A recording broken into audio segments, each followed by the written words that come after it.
Já as notas de aula. Ah, as notas de aula estão no Drive, né? Elas estão no Discord, mas estão no Drive também. Tá, agora tá gravando. Sim, sim, o Lex tá fazendo outro, deu problema no formulário. Um segundo, Deixa Hugo, eu você ver. lembra quais eram os campos que a gente colocava? Era o nome, o Rapaz, eu não sei e-mail e nada, o não, número não fui eu. USP. Eu não fiz nenhum formulário. Ah, você não... Eu não fiz essa parte. É, né? Tá. Tinha nome, e-mail, qual é a instituição que você estudava, da onde você era, e se você era da USP, o número da USP. Mas acho que precisa do nome e do e-mail, né? É o que precisa, né? Aí você faz aí e joga, por favor. Bem, pessoal, vou começar, né? Ah, vocês estão vendo minha tela? Eu tô compartilhando tela? Tô, né?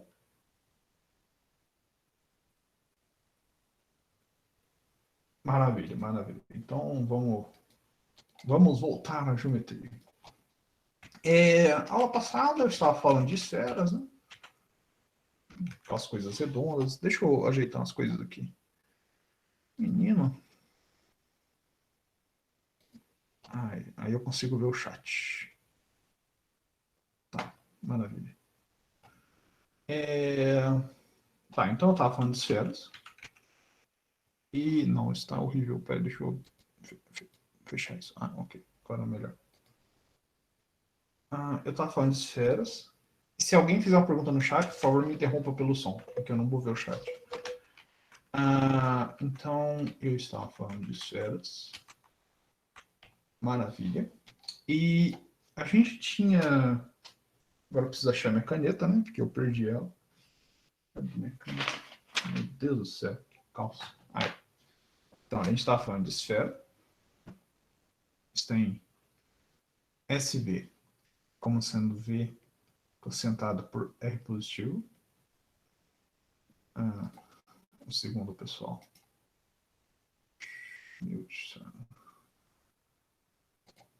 Ok. Agora eu posso.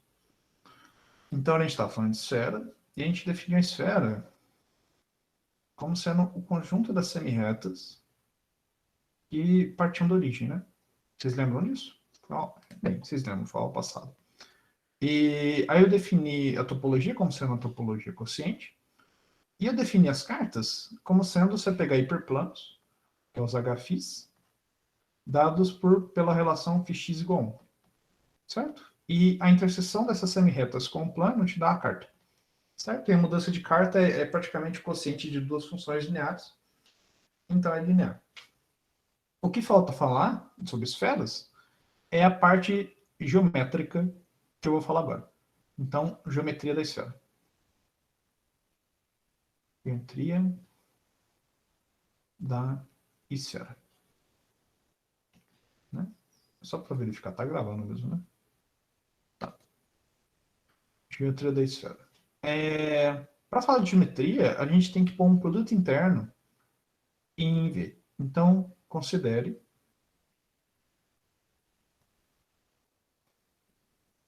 produto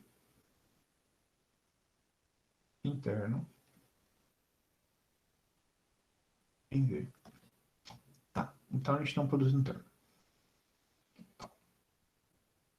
E quando a gente tem um produto interno, se a gente tem uma semi-reta, a gente pode estender ela para uma reta. Né? Então, se isso aqui é uma semi-reta x, a reta inteira ela é rx, ou seja, são os números reais, são os múltiplos de x por número reais. Isso dá a reta. Você pode falar da ortogonal, né? Da reta ortogonal, que é rx perp, que é ortogonal a rx. Né? E aqui eu quero explicar o que é um vetor tangente. Quando vocês estudam, não sei, tipo, física lá no ensino médio ou no ensino superior, vocês veem um negócio chamado tipo velocidade angular. E é meio que essa intuição que eu tenho sobre o que é um vetor. Um vetor, em essência, imagina que você tem uma partícula em cima dessa reta. Se essa reta começa a andar nessa direção, esse vetor vai ter uma velocidade v. Certo? Imagina que aqui ele está, tipo... Então, imagina que aqui é o ponto x, distância x, e a velocidade dele é a velocidade v. Ok. Perpendicular. né? Porque ele está girando e, portanto, este dá velocidade. Né? Se eu pegar 2x, por exemplo, a partícula que está à distância 2x, a velocidade vai ser 2 vezes maior. Certo? Porque o que está acontecendo? A segmento de reta está girando. Não só o ponto, sabe? O ponto, se um ponto com a distância x, módulo de x, se mexe com velocidade v, com a distância 2x, ele se mexe com velocidade 2 vezes. Então, o que está acontecendo aqui é que isso aqui forma uma translação linear. E você pode fazer a mesma coisa se você estender esse segmento para os negativos também. Pensar nos negativos. Se você está em menos x, por exemplo, se esse segmento está indo com velocidade v, esse aqui está indo com velocidade menos v. Porque ele está indo no sentido oposto. Deixa eu apagar, está muito feio isso aqui. Se esse cara aqui está no menos x, então a velocidade que ele vai é oposta, menos v. E esse ponto centro está a velocidade zero, porque ele não se mexe, né? Então você pode modelar a velocidade como sendo um funcional linear, que ele faz o quê? Ele pega EX e leva no ortogonal. E ele pega o x e manda em v. E se eu pegar o múltiplo de x, ele manda num múltiplo de v. Então, você pode pensar que os vetores tangentes em x da esfera v, eles são transformações lineares de Hugo, desculpa, só interromper um pouquinho. Tem gente no Discord pedindo para aceitar, para entrar na sala, que não tá conseguindo. Como assim? Pode sim, pessoal que está no Meet, não precisa sair do Meet, pode ficar aí. É só para quem não tá conseguindo entrar, usa o YouTube. Eu só tô transmitindo a tela. Tá, pessoal. O pessoal que, tipo, não conseguiu entrar, deixa eu dar um previews aqui. A gente vai atrasar um pouco a aula, porque eu me enrolei todo. Mas, em essência, tem a esfera, que eu defini ontem, né? E aí tinha aquela descrição das cartas, né? Porque a esfera, ela acaba sendo uma variedade suave, e as cartas, elas são dadas por hiperplanos. Isso aqui é uma revisão da aula de ontem, em essência. Né? E aí eu comecei a falar de geometria. De fato, geometria da esfera. Então, o que você faz, você põe um produto interno no espaço vetorial, certo? E o fato de você pôr um produto interno no espaço vetorial te dá uma noção de geometria. Então, até então, a gente está trabalhando com espaço vetorial puro, agora a gente põe um produto interno. Certo? E o que vai acontecer é o seguinte, deixa eu apagar isso e explicar esse desenho de novo. Imagina que você tem, tipo, essa reta aqui, ela está se movendo em torno do eixo zero. Como se ela fosse essa semi-reta girando em torno do eixo zero. Quando você pega uma partícula, num ponto x aqui, essa partícula está mexendo com a velocidade v perpendicular à reta. Uma partícula 2 vezes a distância dessa, com relação ao eixo de rotação, ela vai estar girando com velocidade que é o dobro. E se você pensar nessa reta estendida para o outro lado, um ponto que está no sentido oposto, no sentido menos x, ele vai com velocidade menos v. Então, o que você pode fazer é simplesmente pensar que a descrição dessa velocidade de rotação da reta, ela é dada por uma transformação linear. Que ela, é x em Rx perpendicular. Né? Onde Rx perpendicular é o hiperplano ortogonal a Rx. Você tem Rx, você tem o ortogonal Rx, porque a gente tem um produto interno agora. Então, é simples assim. Então, a ideia é que você pode pensar num vetor tangente da esfera, e um vetor tangente é uma direção na qual o seu ponto quer se mexer, de certa forma, como sendo um funcional linear de Rx em Rx perpendicular. Então, de certa forma, a gente pode pensar no plano tangente, pelo menos heuristicamente, por enquanto, o plano tangente da esfera na reta x, ele é dado pelos funcionais lineares de Rx e Rx perp. Certo? Só que a ideia de plano tangente não depende de coordenadas. Não depende de produto interno. A gente colocou um produto interno só para visualizar ele. Né? Então, como é que funciona a noção de produto interno? Como é que funciona a noção de produto interno? Desculpa, como é que funciona a noção de plano tangente sem usar produto interno? Né? Então, com produto interno é isso. Tá. Primeiro, vamos ver de fato que isso é o plano tangente. Né? Se eu pegar a esfera, você pode pensar tipo assim, deixa eu formular isso bem. Você pode pensar assim, imagina que você tem um ponto e você tem uma curva gama t, uma curva gama, né? Isso aqui é uma variedade. Então você tem uma curva que ela vai de R em SV e tá, então vamos formular direito isso. Tome V pertencente a TXV SV, só que agora, tipo, esquece essa relação, isso aqui eu quero provar. Então, a pergunta, por que isso vale? Então, eu tenho um vetor tangente da esfera, e como é um vetor tangente, existe uma curva, existe uma curva gama de R em SV, tá ok, né? Essa aqui é a reta X. Tá ok, gama zero de X, gama de zero é igual a X, e gama linha zero é igual a V, certo? E o que acontece? O que acontece é o seguinte, você tem que você pode pegar, então você pode imaginar que você tem essa reta girando, e você pode pegar o X e pegar o plano perpendicular, como sendo a sua carta. Então, em essência, você está fazendo o Hφ, onde o φ ele é dado por esse funcional linear aqui, onde o x é um representante do ponto. Então, você pega um x aqui, representante dessa reta, dessa semi-reta, e você tem esse funcional linear. Então, você tem esse plano que é o plano perpendicular à reta.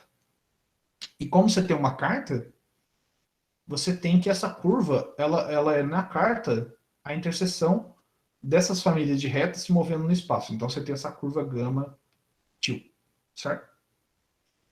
E o que vai acontecer é que, tipo, você tem, então, que para cada x, você tem a velocidade gama til ponto zero, que é um vetor perpendicular. Ele pertence a T, ele pertence a Rx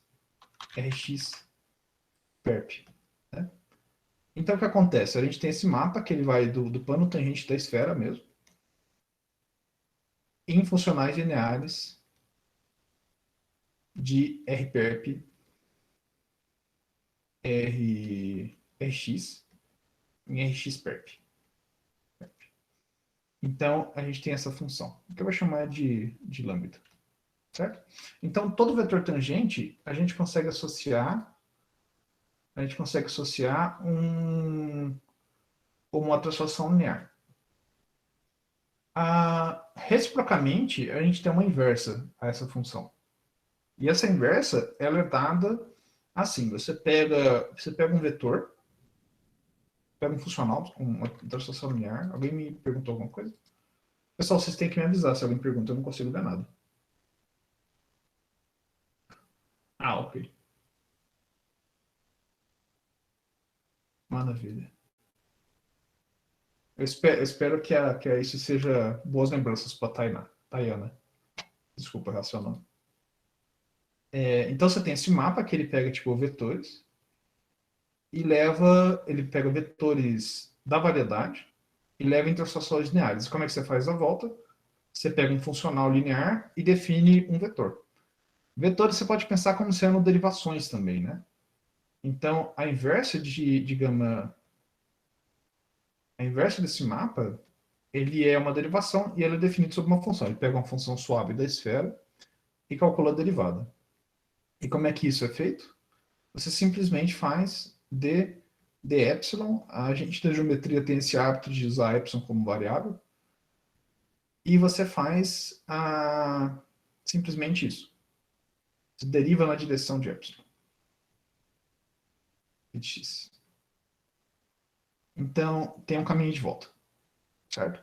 Quer pegar isso aqui, um vetor, e construir de volta. Outra forma de fazer isso, sem usar derivações, né? Então, isso aqui é o jeito de fazer derivações. Isso eu vou abordar depois, com mais detalhes.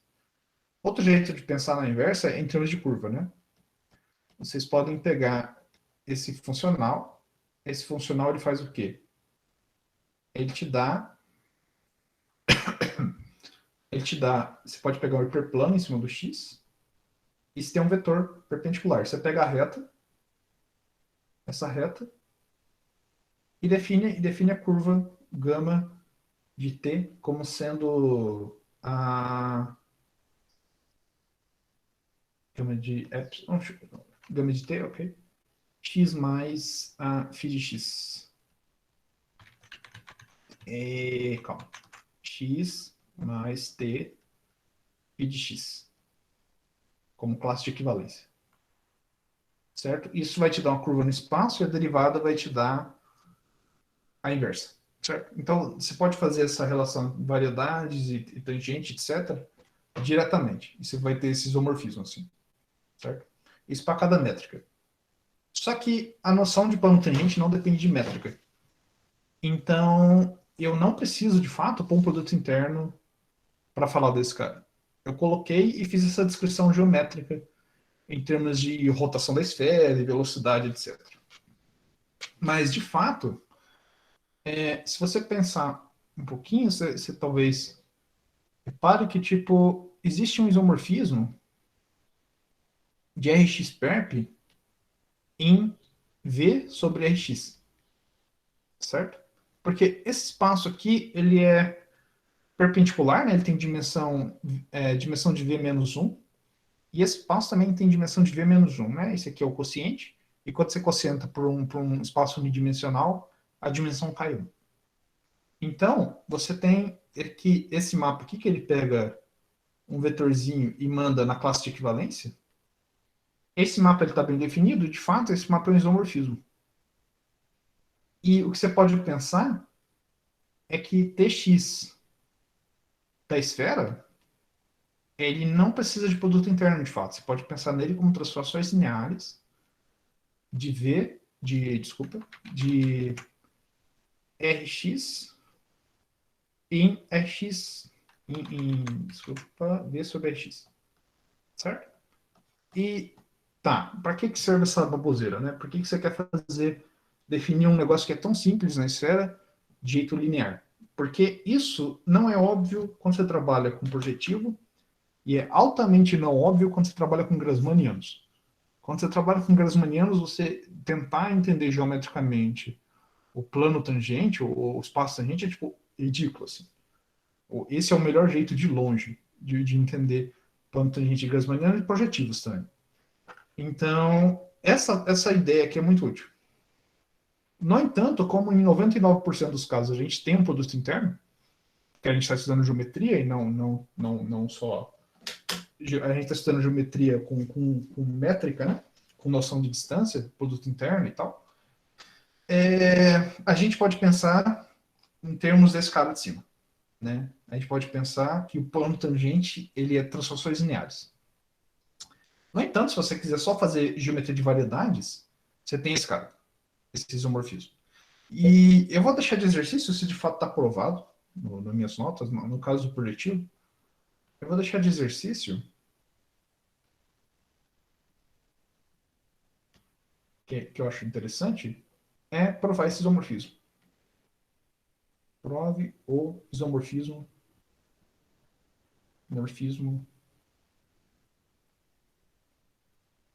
acima.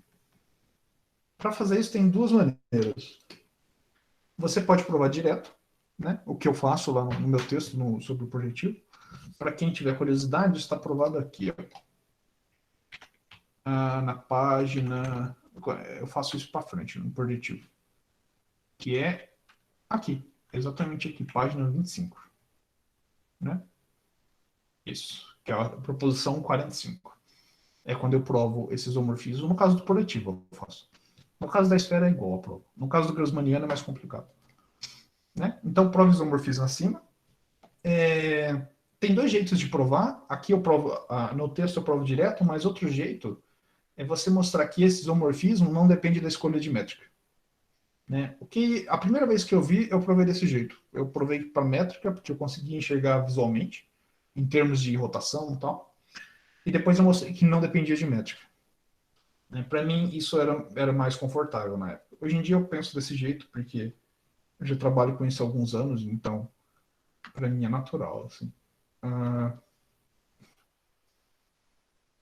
Então você tem esse fato. Uma interpretação que eu gosto disso é o seguinte. Isso é uma digressão.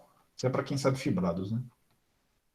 Só um comentário, talvez. Que é tipo assim, quando você tem esfera, existem dois fibrados.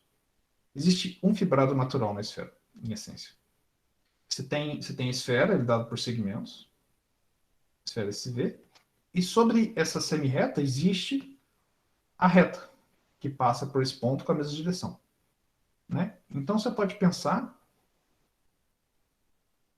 que você tem esse L. O que esse L é? Ele é o conjunto de todas as retas passando pela origem. Né?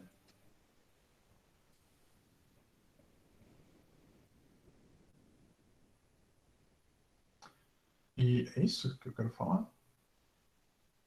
Não é bem isso. Não, deixa quieto, eu não vou entrar nisso. Isso funciona bem no projetivo, aqui vai dar errado.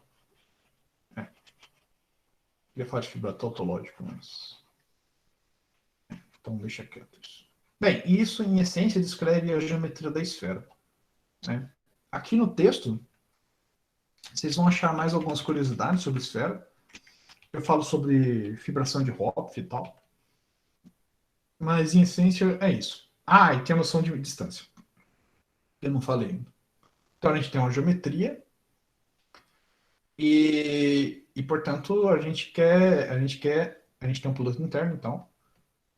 Como a gente tem um produto interno, a gente tem a identificação do plano tangente da esfera como sendo igual, a gente pode falar que ele é igual a lineares de Rx em Rx-perp.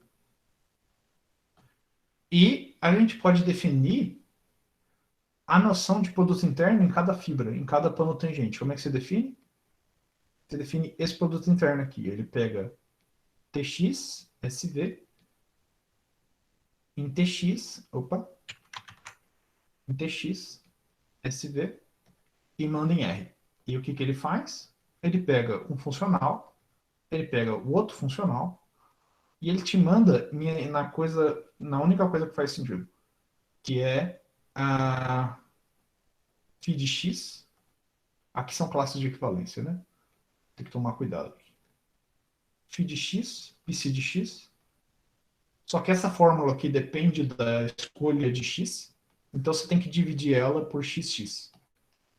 Porque se você trocar x por um múltiplo, essa fórmula continua válida. Então ela não depende da escolha de múltiplo. Isso te dá uma métrica riemanniana. Isso te dá a geometria, de fato. E, tipo, o interessante é tentar entender o que esse negócio faz, em essência. Como eu disse, você pode pensar que isso aqui são, tipo, direções de retas, e quando você pega Então você tem o x barra, desculpa, e você tem o plano perpendicular.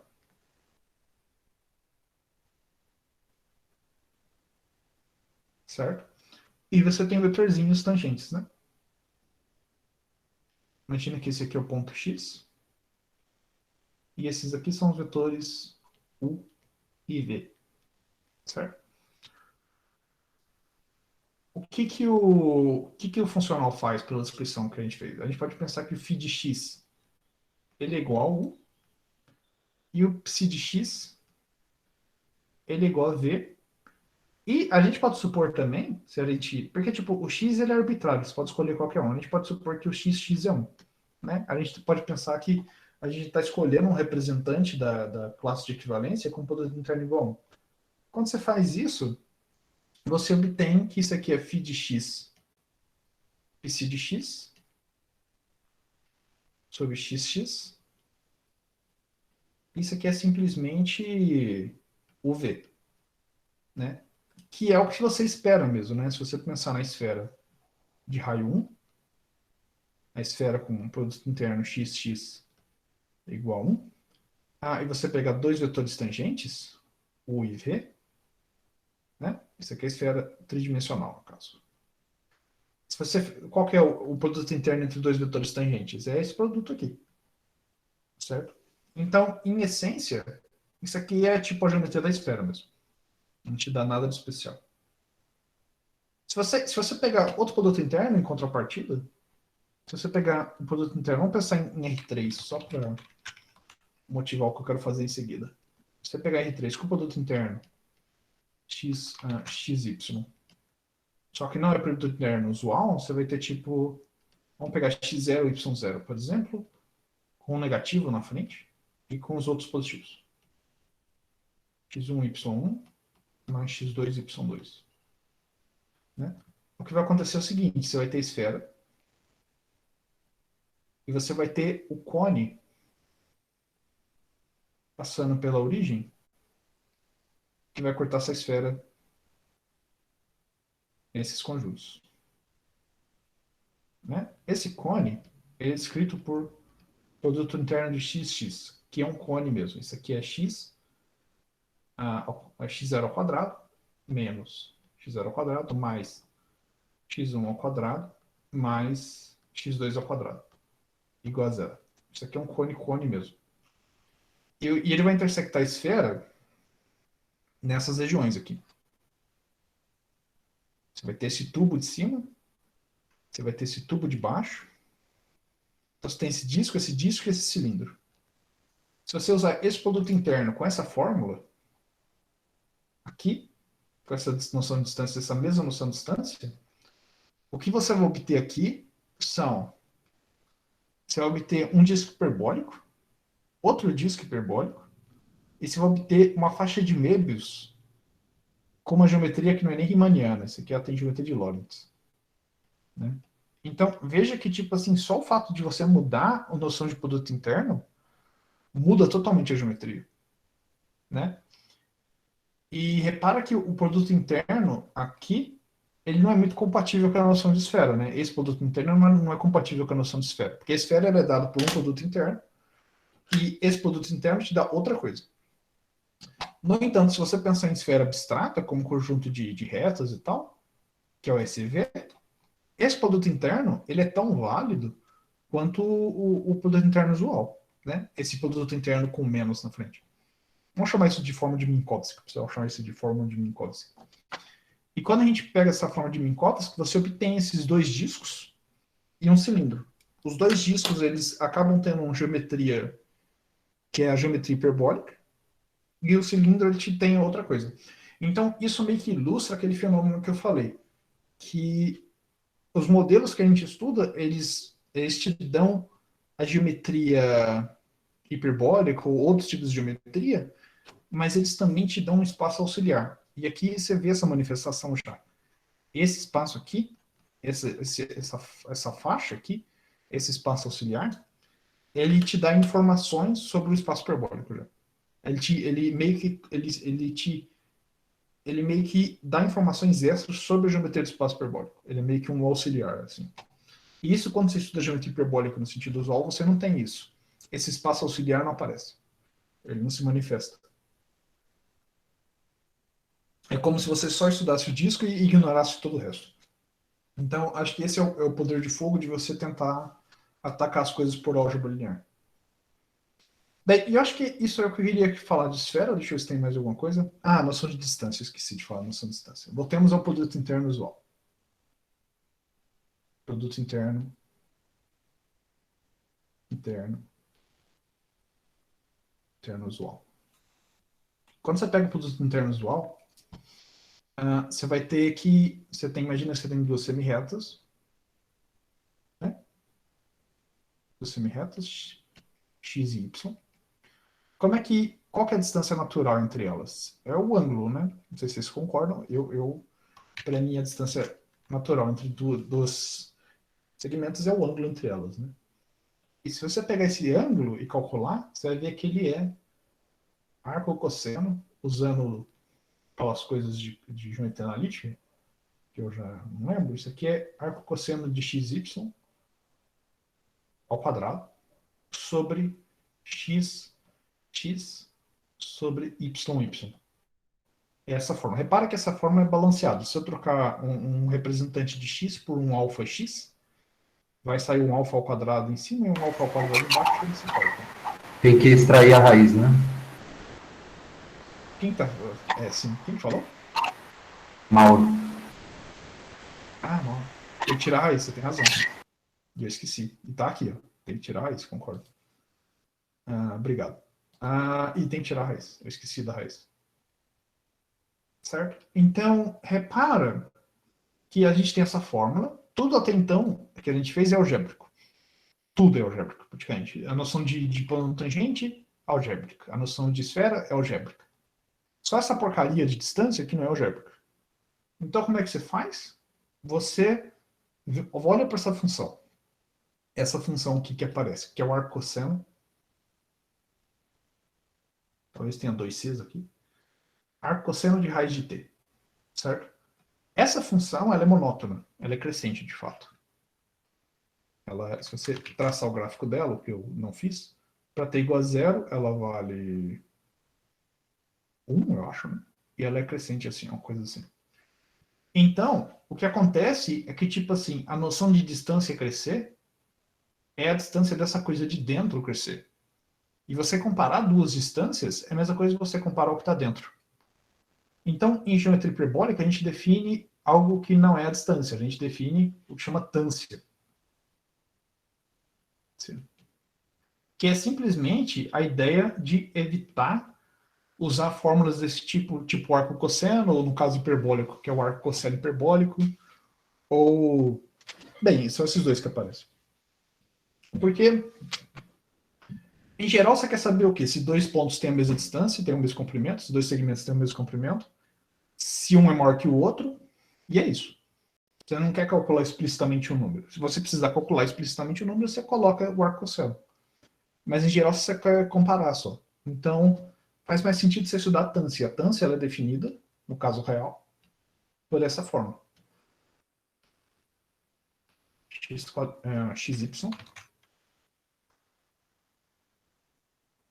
XX, YY. Então, a tância ela é a distância algébrica, a versão algébrica da distância.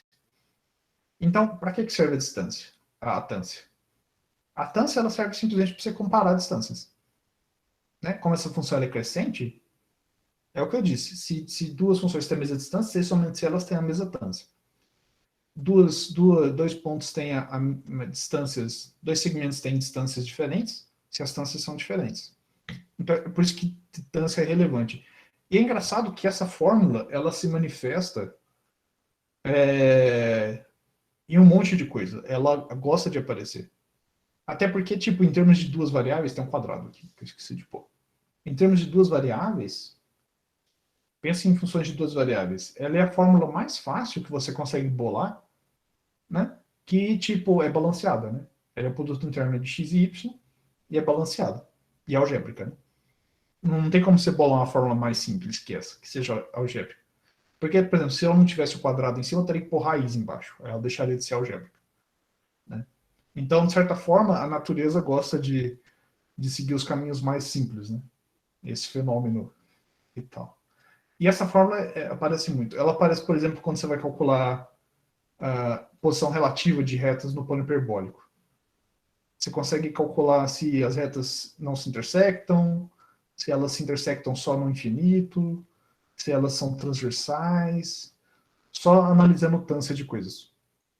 E a priori isso não parece nada a ver, né? Porque, tipo, você não tem essencialmente distâncias envolvidas, mas é o que acontece. E, de fato, a tância, ela te dá mais informações, por exemplo, ela te dá o ângulo, nesse caso, e ela te dá a distância, nesse caso. Ela permite você calcular os dois números, né? O caso hiperbólico é muito parecido. O caso hiperbólico, a distância que vai aparecer não é... A distância entre dois pontos, no caso hiperbólico, ela não vai ser dada por arco cosseno, ela vai ser dada por arco cosseno hiperbólico, de raiz da tância de xy. Só que, novamente, essa função arco cosseno hiperbólico da raiz ela é monótona.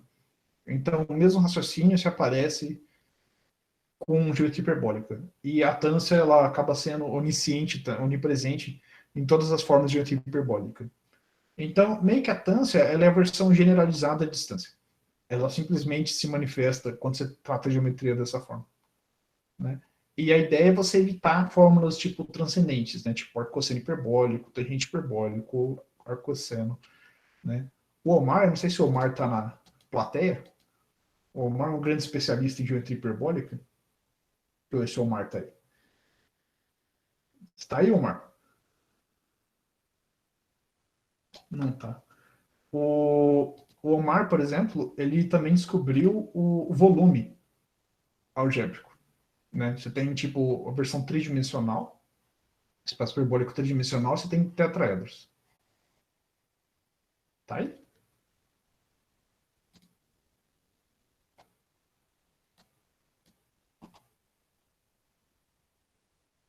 Tá, depois eu divulgo a gravação. E ele descobriu o volume de tetraedros, e é tipo uma forma analítica horrível, tipo, depende de integral de função de Lobachevsky, que é uma função que é o log do arco cosseno, etc. E o Omar descobriu que, no fundo, a descrição de volumes em tetraedros, com pontos no infinito, assim, e no espaço hiperbólico de dimensão 3, que a gente vai falar depois, ela é dada por funções algébricas também.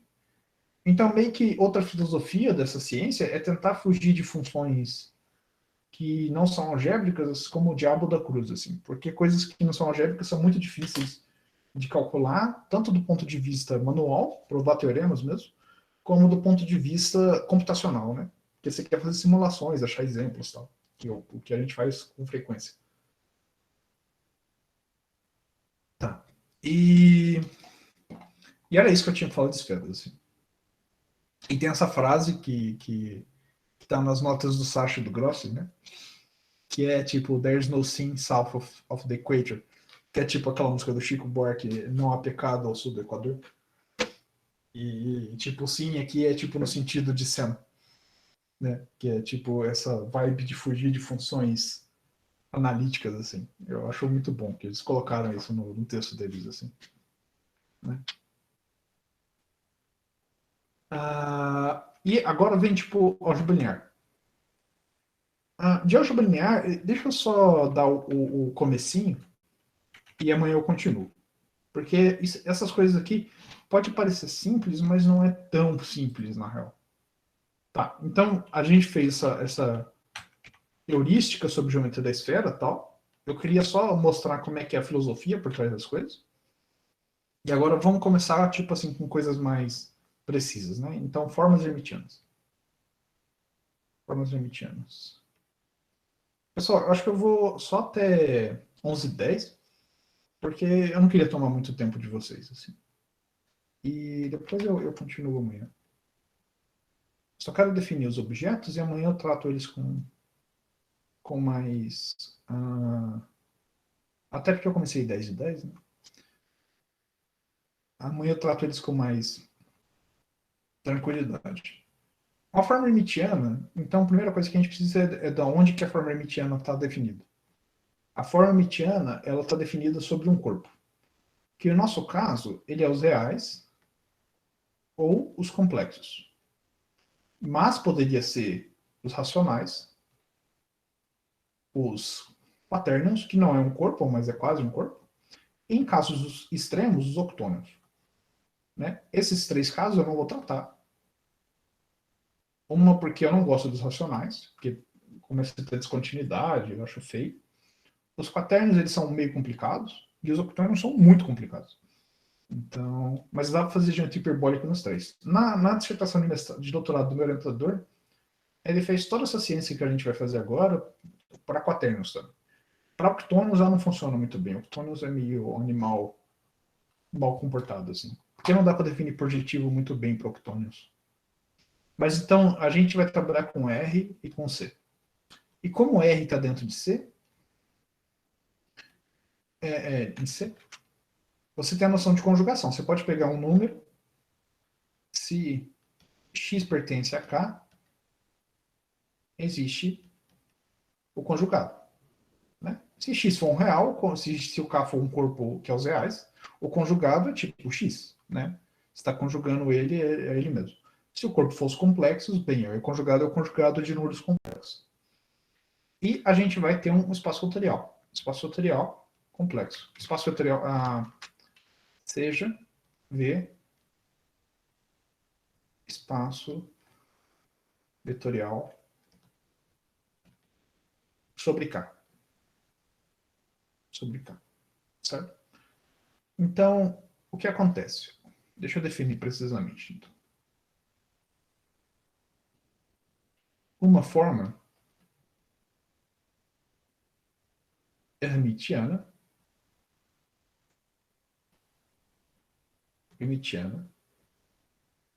é uma função que ela é praticamente um produto interno. Sim, ela é uma função V cartesiano V em corpo, que pode ser R ou C, satisfazendo alguns axiomas.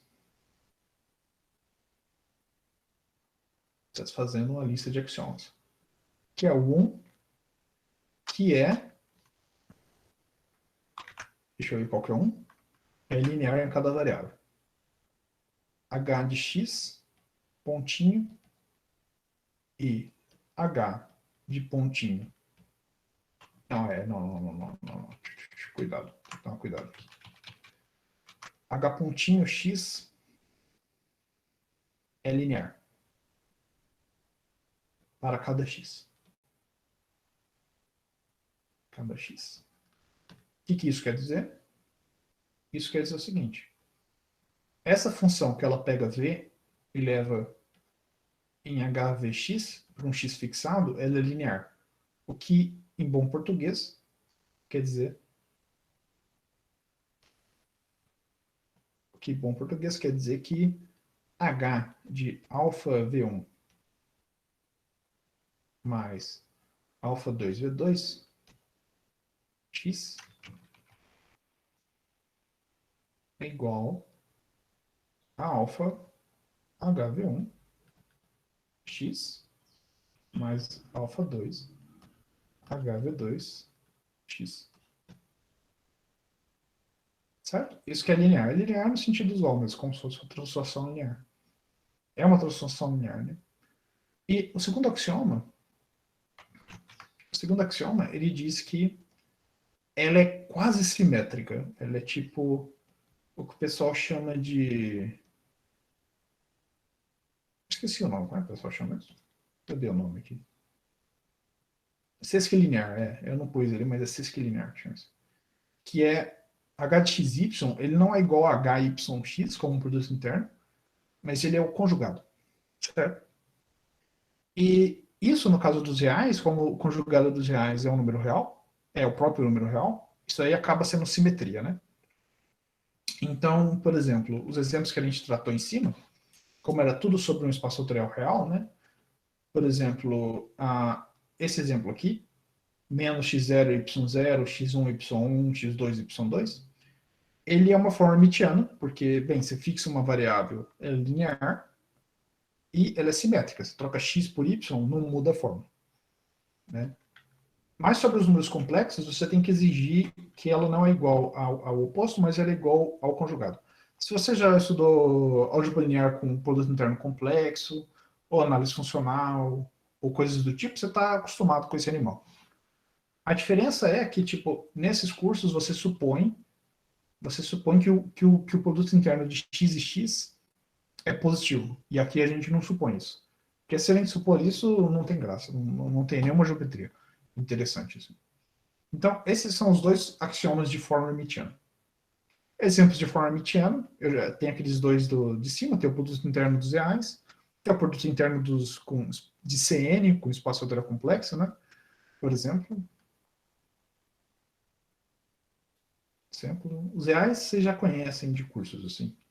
Então, vamos pegar exemplos complexos. CN, produto interno de um vetor de CN com outro vetor de CN, ele é dado por somatório de xj's, yj's barra, que é o conjugado, que vai de 1 até n. Certo? Esse é o produto interno complexo de CN. Né?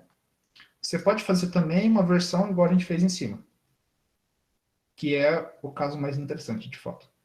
Que é o produto interno, que é a forma hermitiana, e tem um menos aqui. Então ele vai de... Vamos começar do zero.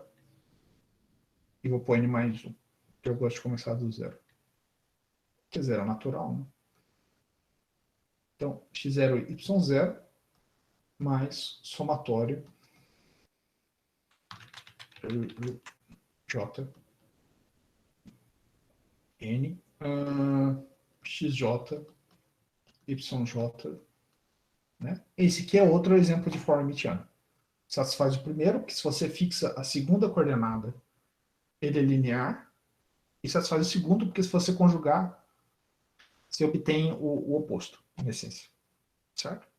Né? Se você conjugar essa equação, o conjugado vai para o x0, é a mesma coisa se você tivesse trocado o y por x. Né? E o que mais eu quero falar? É importante observar que essas funções elas são lineares na primeira coordenada, elas não são lineares na segunda coordenada. Vamos pegar esse exemplo aqui. Esse exemplo aqui. Então você tem tipo xy alfa y. Isso aqui ele sai conjugado, ele sai um alfa barra xy. Isso não é linear. O pessoal que chama isso é de antilinear. Né? A soma sai como se fosse linear, mas a multiplicação por escalar sai conjugado. É o que o pessoal chama de antilinear isso. Então, isso aqui quer dizer que é antilinear, linear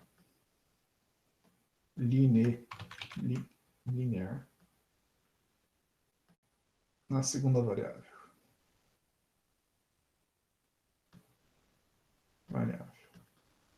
E o que eu vou fazer na próxima aula é entender a álgebra linear dessas coisas. Para produto interno é muito fácil, porque o produto interno é esse caso, né? Onde o produto interno de x com x é positivo, se x é não nulo. Nesse caso é muito simples você fazer a teoria, porque você consegue fazer o processo de Gram-Schmidt, né? Você pega um vetorzinho, aí você pega o plano ortogonal, aí você pega um vetorzinho, aí você pega esses dois gerados e pega o ortogonal, e você vai construindo uma base ortogonal, assim, base ortonormal. No caso que não é positivo, no caso que não é um produto interno, construir base ortonormal é mais complicado. E construir base ortonormal é meio que essencial para fazer qualquer tipo de cálculo. Assim. Então, a próxima aula eu vou falar sobre existência de base ortonormal e sobre a noção de sinal também, a noção de assinatura. Que é tipo, todos esses animais aqui, essas formas hermitianas, elas têm uma genética, elas têm um número que caracteriza elas. São 3 números, de fato. Que é a quantidade de sinais negativos que aparecem numa base ortonormal, quantidade de zeros e a quantidade de positivos. Se você olhar esse cara aqui, a quantidade de negativos é menos 1, só tem um negativo, e tem n positivos. Meio que o número de negativos e o número de positivos, se você tem essa informação, você tem meio que a geometria do espaço. Né? Então é isso que eu vou falar, que todas essas formas hermitianas, em essência, elas são determinadas por esses números genéticos, assim, por esses números que chamam assinatura. E é isso que eu vou falar para a próxima aula. Então eu vou parar aqui. Né? Alguma dúvida, pessoal? Temos dúvidas? Acho que é um bom momento para parar. Dúvidas, dúvidas, dúvidas. No chat aí aparecem as dúvidas. Ah, tem várias dúvidas? Eu falei para me interromper. Pessoal, eu não consigo ver o chat enquanto eu apresento. É impossível para mim. Eu acho que o gráfico do arco cosseno da raiz, ele é decrescente.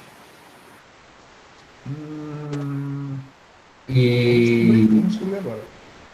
e aí eu fiquei pensando se não era mais interessante, em termos de comparação entre distâncias, usar 1 menos a tânsia, em vez da tânsia propriamente dita. Que estaria relacionado com o arco seno, com...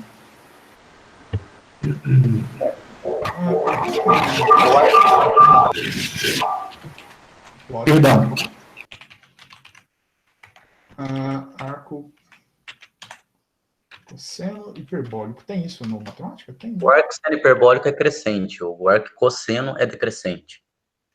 É porque, como você deu o exemplo da esfera, Na esfera não é hiperbólico, né? Vamos ver. Não, eu falei do arco cosseno, não hiperbólico. Ah, tá bom. É assim que escreve arco cosseno em inglês? Não, não é assim que escreve arco cosseno. Como é que escreve arco cosseno no matemática?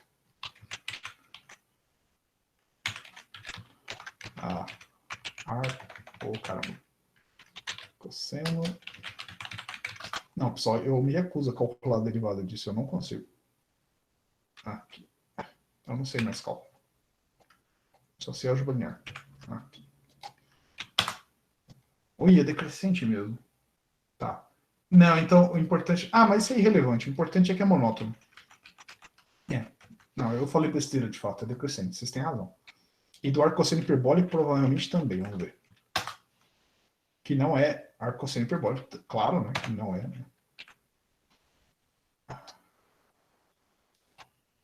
Né? Será que tem prova?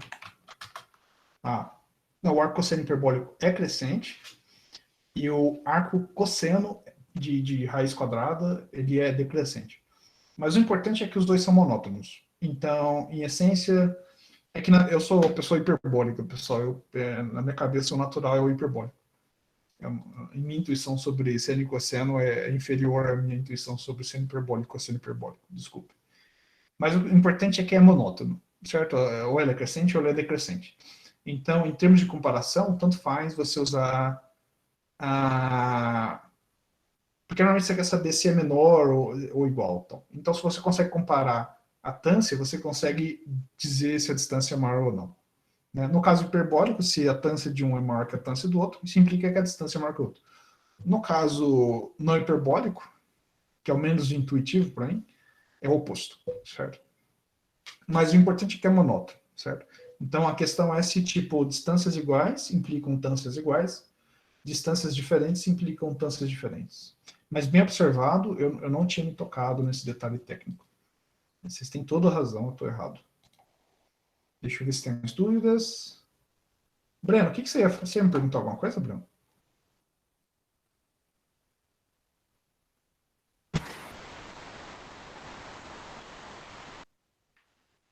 Pessoal, dúvidas? Dúvidas? Tá. Por que eu não uso 1 menos a tânsia? 1 menos a tânsia aparece também. Né? Mas tanto faz usar tipo 1 menos a tânsia ou a tânsia, porque a função é monótona, então não é muito prático. E 1 menos a tânsia não costuma aparecer com tanta frequência, mas a tânsia em si aparece.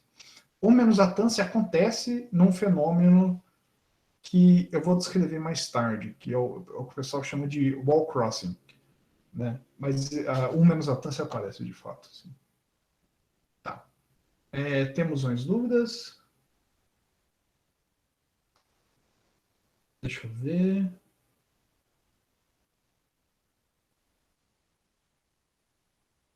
Uhum. Ok, então eu vou parar por aqui. Obrigado, pessoal. Desculpa pelos inconvenientes. Hoje tivemos vários inconvenientes, então se enrolamos aí. Mas é isso aí. Amanhã eu acho que eu vou ter que fazer pelo YouTube, porque pelo visto não funcionou o Google Meet. Então, bom dia para vocês e bom almoço. Tchau, tchau para vocês.